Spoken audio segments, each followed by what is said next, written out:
Қайырлы таң, құрметті көрермен. Уақыт қандай ұшқыр. Көгілдір көктемнің керемет шағына да жеттік. Өйткені бүгін жұма, наурыздың 14-і. Соған қарамастан өмір өз ырғағынан жаңылар емес. Көктемде шопандар өріске малын өрбітіп бір марқайса, ал бір күні бір жылға татитын диқан қауымы да қамданып егіске әзір отыр. Міне, біз де табыстың туын желбіретіп, шаруасын өрге бастырған жандарға жұлдыздардың жарамалын ұсынамыз.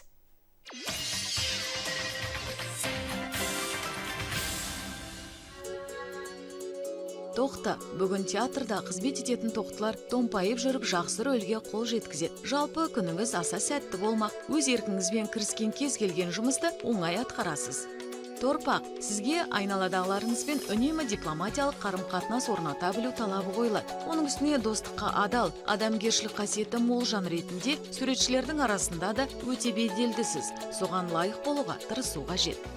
Егіздер, бүгін сіз үшін керемет әрі сәтті күн. Шығармашылық бастамаларыңыз оңынан шешіліп, тамаша демалысқа, мәдени шараларға немесе романтикалық махаббатқа толы болады. Шаяндар үшін бұл күні жағымды жаңалықтар көп болады. Кино саласындағы шаяндар дебюттік жұмыстарын сәтті жүзеге асырып, қатал, әділ қазылардың мақұлдауын алады. Арыстан, бастаған кез келген істің ортақ шешімін табу сізге еш қиындық туғызбайды. Бастысы өз ұстанымыңызға берік болыңыз. Әріптесіңіз сонда ғана сізге сеніп, өз ойынан бас тартпақ. Бикеш, бүгін ерте тұрған бикештер табысын көбейтіп, қомақты олжаға кенеледі. Егер сізге шұғыл түрде сценарий жазу тапсырылса, одан бас тарта көрмеңіз. Бұл сіздің творчествоңызға жол ашатын ерекше ұсыныс. Таразы, бүгін өзіңізді еркін сезініп, операдағы өз рөліңізді ерекше жігермен ойнап шығасыз. Бастысы, көрермендер қошеметі тек сізге арналады. Саршаян, жазушылар, ақындар, жалпы шығармашылықпен айналысатын адамдар көктемнің әдемілігіне шабыт алады. Оның үстіне айналаған емес, қыз-келіншектер де құлпыра түстемес пе? Мерген, сізді жағымды жаңалықтар күтіп тұр. Шығармашылықпен айналысатын мергендер сырттан жаңа тапсырыстар алады. Оның табысы да сіздің көңіліңізден шығатын болады. Тауешкі, қарапайым этикалық қатынастарға қатал болыңыз. Журналистикада талай жыл тер төккеніңіз бүгін өз жемісін көрсетеді. Бүгін кез келген тақырыпта әңгіме құрып, талқылау сізге оңай болады. Суғойғыштардың бүгін қызметте жолы болады. Жұма сізден әдеттегіден де көбірек күш жұмсауды талап етеді. Бірақ ерінбей еткен еңбек жемісті боларына сеніңіз. Балықтар әр істі байыппен орындап, шығармашылық жұмысты сәтті аяқтап шығады. Кешке қарай театрға барып, достарыңызбен демалған сізге пайдалы болмақ. Міне, тағы үмітті тілекті жүрекке табыстап наурыздың арайлы таң атты. 14 наурыздың да адамзат үшін орны бөлек. Мысалы, бүгін бүкіл дүние жүзінде өзендерді қорғау күні. Яғни бұл күнді әдетте өзен бөгеттеріне қарсы халықаралық күрес күні деп те атайды. Ал 14 наурыз адамзаттың айтулы тұлғалары дүниеге келген күн болып табылады. Мысалы, 14 наурыз 1879 жылы теориялық физиканың негізін салушылардың бірі, Нобель сыйлығының иегері Альберт Эйнштейнді және 1928 жылы қазақтың ғажайып әндерінің сөзін жазған ақын Нұрсұлтан Әлімқұловты өмірге әкелгендігімен маңызды. Ал 1916 жылы тенор және баритон дауысты ағайынды әншілер Мүсілім мен Ришат Абдуллиндер, 1935 жылы белгілі драматург, Қазақстан мемлекеттік сыйлығының лауреаты Қалихан Ысқақ, 1944 жылы КСРО телерадиосының үздігі, Қазақстан журналистер одағы сыйлығының лауреаты Тыныс Өтебаевта 14 наурызда дүниеге келіпті. Және Қазақстан Республикасының еңбек сіңірген спорт шебері, Афинада өткен Олимпиада ойындарының чемпионы, Вэл Баркер кубогының иегері Бахтияр Артаевта 14 наурыз күні туыпты. Бүгінгі арайлап атқан таңдарыңыз жүрек жарды қуанышпен ізгі тілекке ұлассын. Қайырлы таңның сазды сәлемі өздеріңізге арналады. Құрметті туған күн иелері.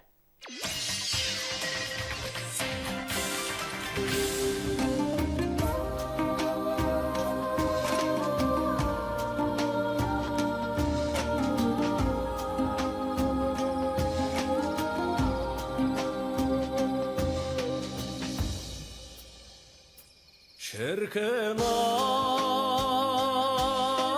ойда жоқта болдың да кел жайықтан. Бір қыз көрді көрдім қарақат көз шіркін ай. Асыққан жолаушы екен, амалың не қалдың мау?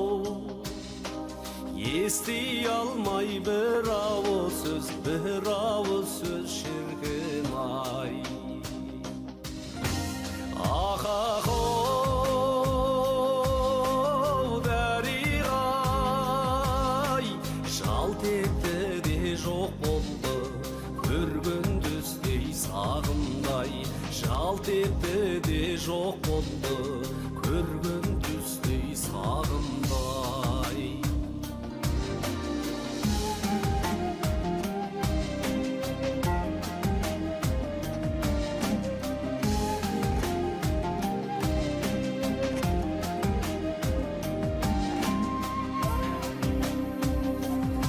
Ажарың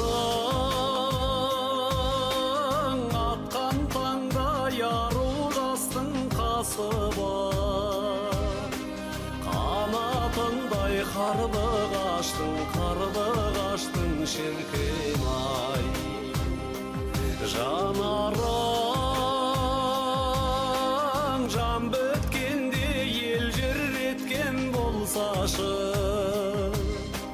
бәрі сондай қарындастың шіркін ай. Ақақау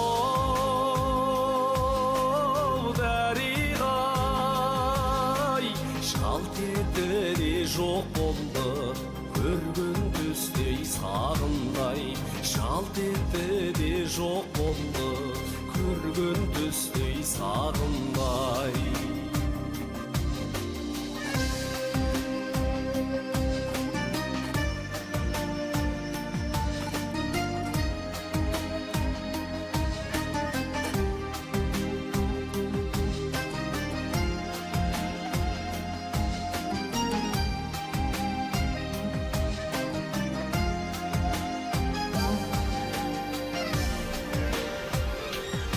Шіркін ай, ойда жоқта болды ма да кез жайықтан. Бір қыз көрдім қарақат көз шіркін ай. Асыққан жолаушы екен, амалың не қалды мау? Ести алмай бір ауыз сөз шіркін ай. Ақақау дәріғай, жалт етті де жоқ болды, көрген түстей сағымдай. Жалт етті де жоқ болды, көрген түстей сағымдай.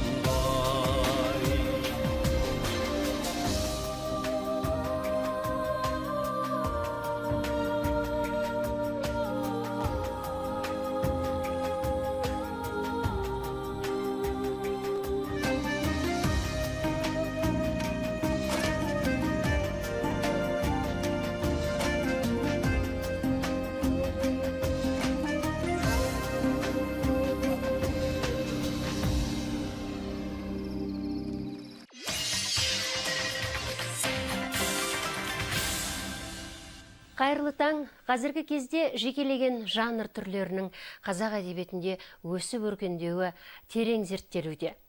Бүгін Мұхтар Әуезов атындағы Әдебиет және өнер институтының профессоры, филология ғылымдарының докторы Айгүл Исмақова ханым біздің студиямызда қонақта.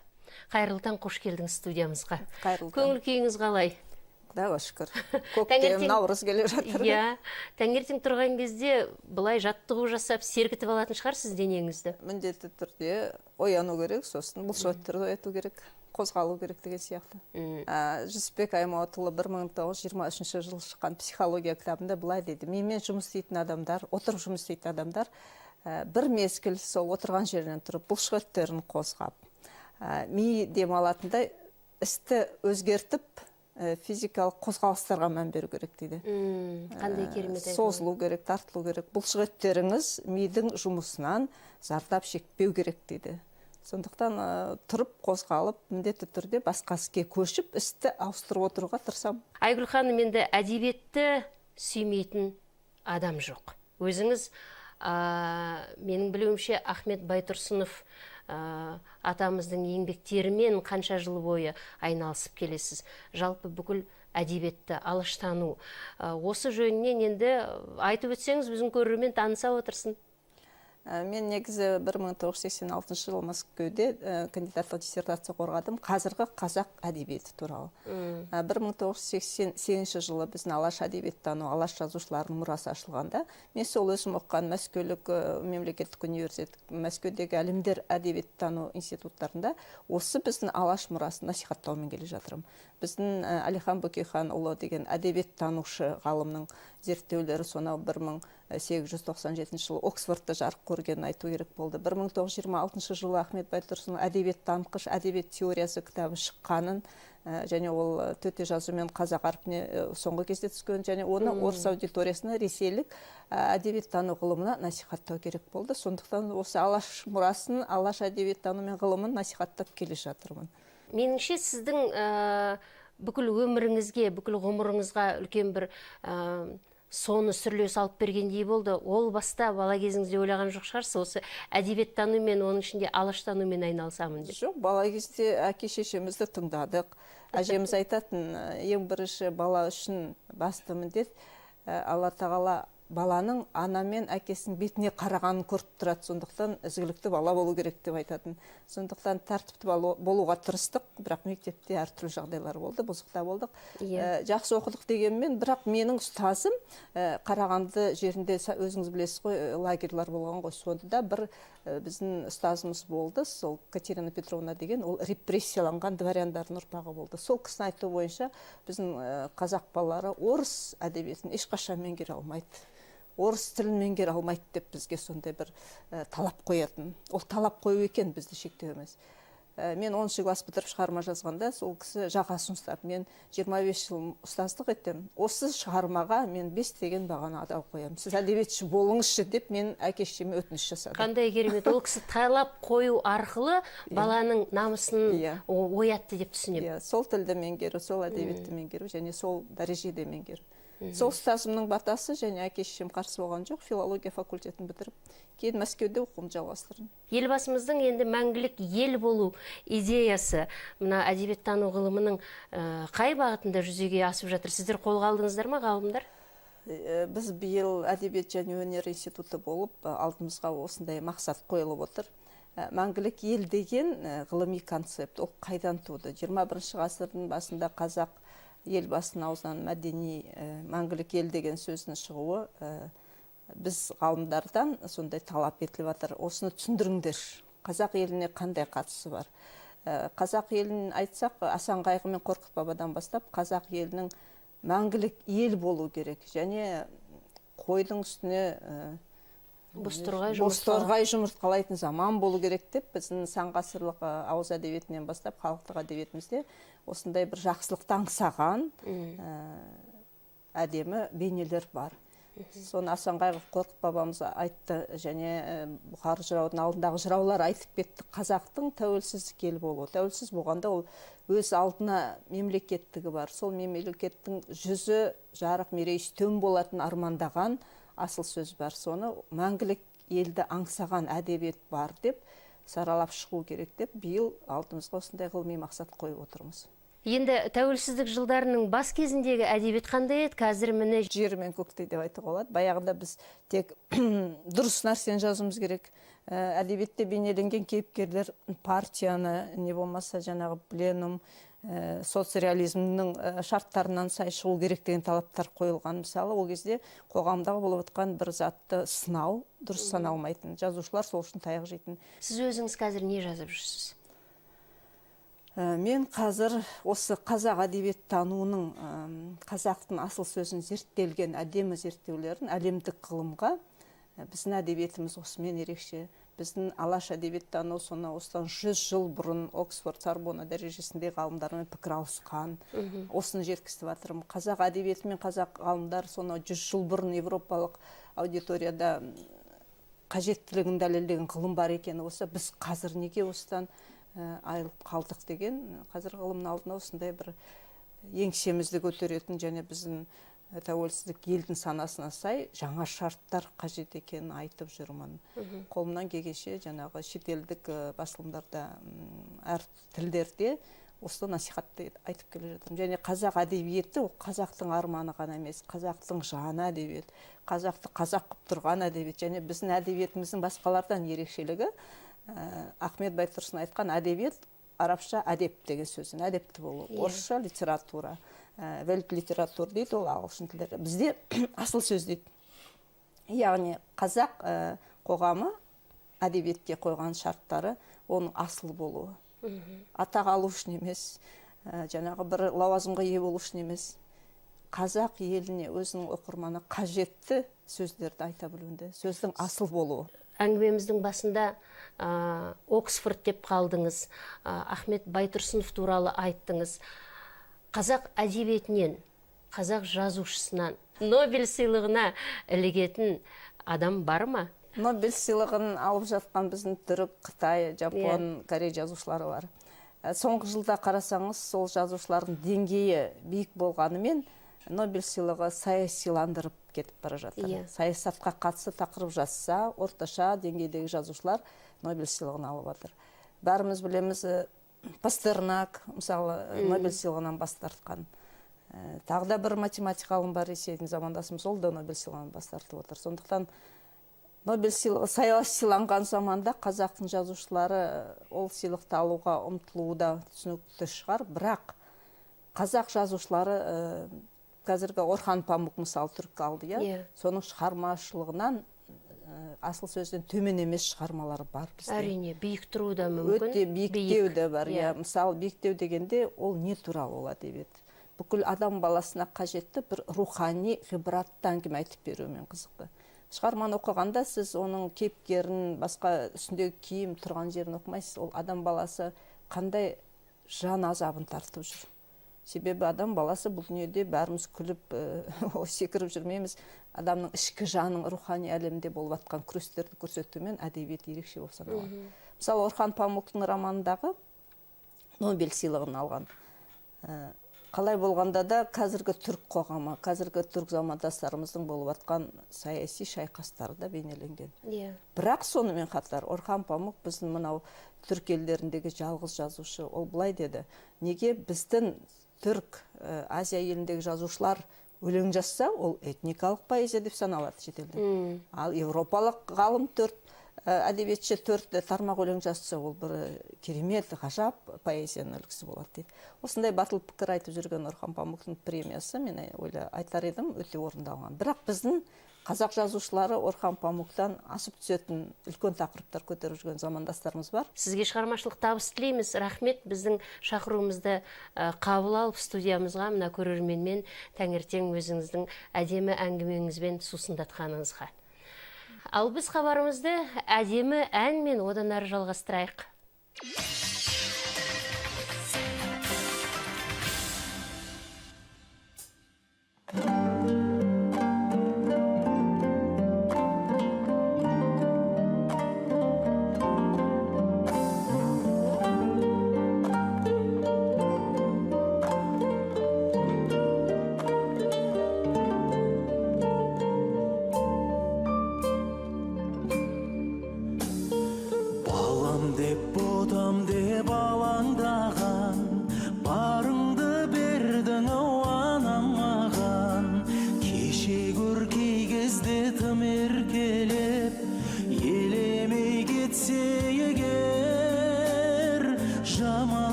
деп айтпайсың ақ сүтімді, сақта деп тілейсің, оу, ұлымдаман.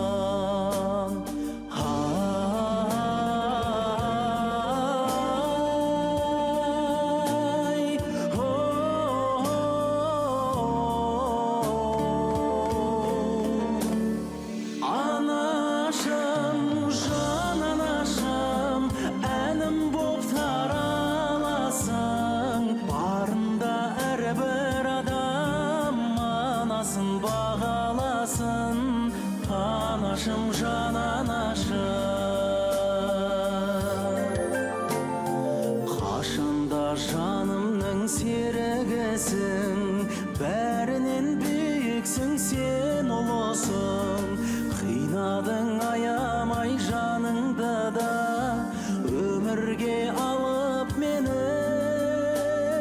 келушін. Кезің жоқ біздерге өкпелеген, өзіңнің бағында көктегенім. Қарызым өтелмес жаяу сені, арқалап апарсам Меккеге мен.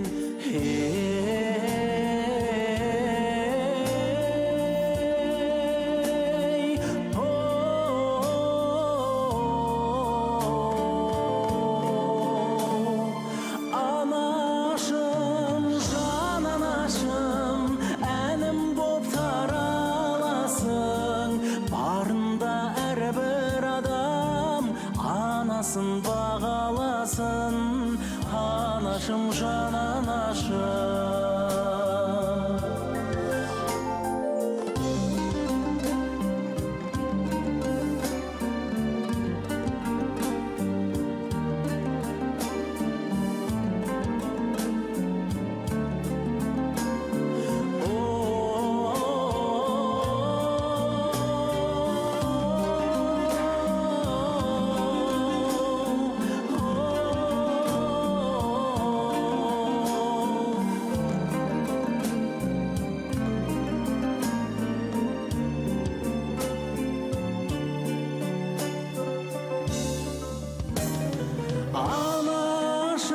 Анашым, жан анашым, әнім боп тараласың.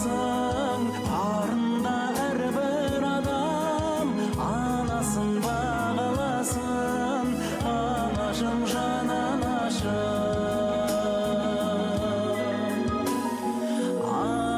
Анашым, жан анашым.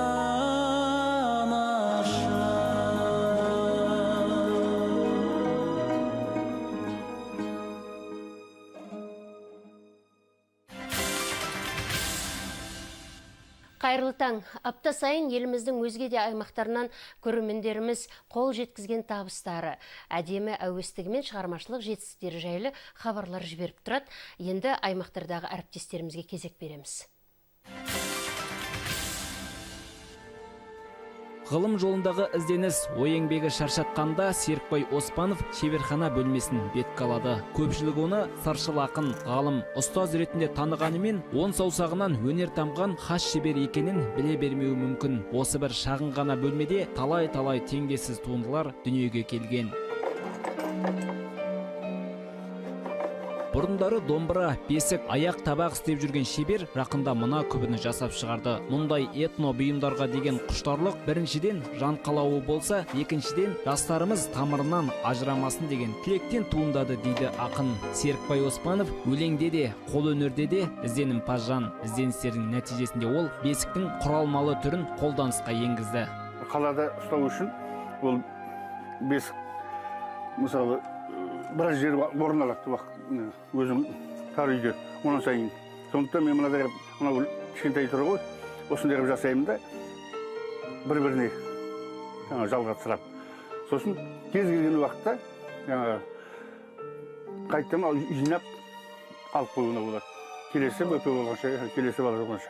Мына домбыралардың бәрі шебердің көз майын тауысқан қол еңбегінің жемісі. Қоңырынды, қасиетті аспап сәтті шығуы үшін бар зейініңді салып істеуің керек дейді қолөнерші. Серікбай Оспанов осы уақытқа дейін 40 шақты кітапты өмірге әкелді. Оның 5-6-ы оқулықтар, қалғаны өлең жырлар. Автор шығармашылығында Қостанай көрнекті орын алады. Қостанай туралы 10 шақты ән шықты. Қостанай туралы қаншама өлеңдер жаздым. Туған жерге, көркем өлкеге деген махаббат ақынның жаңа бір дарынын ашты. Серікбай Оспанов тобыл ағады дейтін ән жазды биыл. Бұл туынды таяу күндері танымал әншінің орындауында тыңдарманға жол тартпақ. Өрнек салып көк белеге тобыл ағадым. Айдынына көктемде толып ағады. Айдынына күн бірге қонып ағады.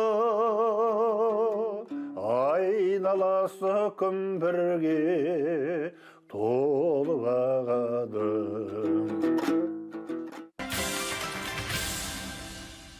Иә, ізденіс өнерлі жанды биіктерге талпындырады. Өйткені көркем өнер туындысы біздің ішкі жан дүниемізді сұлуландырып, рухымызды биіктетеді. Армандарымызға қанат бітіріп, болашаққа жетелейді.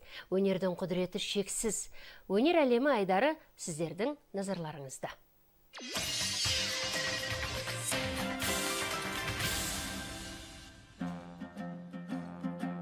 Киім дизайнері әрі қылқалам шебері Балнұр Асанованың кез келген туындысы өз ерекшелігімен көзге түседі.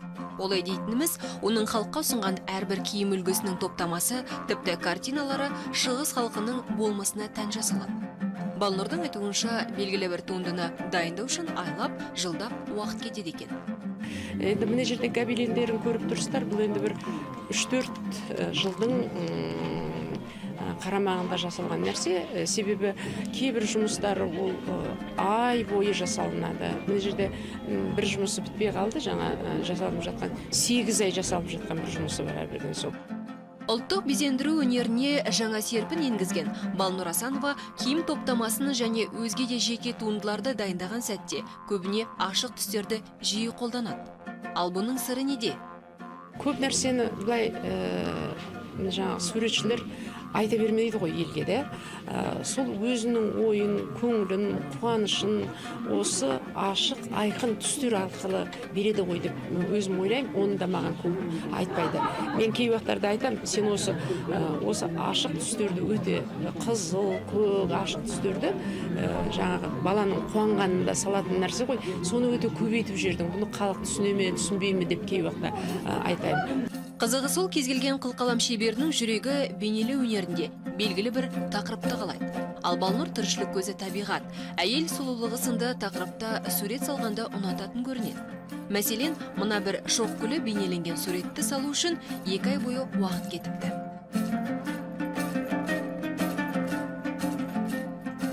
Соңғы кезде Балнұр Асанова қуыршақ үлгілерін жасауды қолға алды. Өздеріңіз байқағандай, әрбір қуыршақтың киім үлгісі әртүрлі.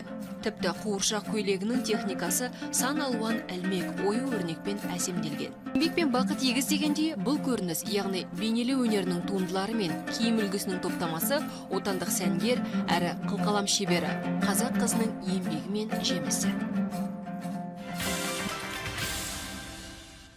Міне, жер әлемді алтын нұрмен көмкеріп күн көтеріліп келеді. Шабытты шешімдер мен ізденістеріміз сәттілік әкелсін.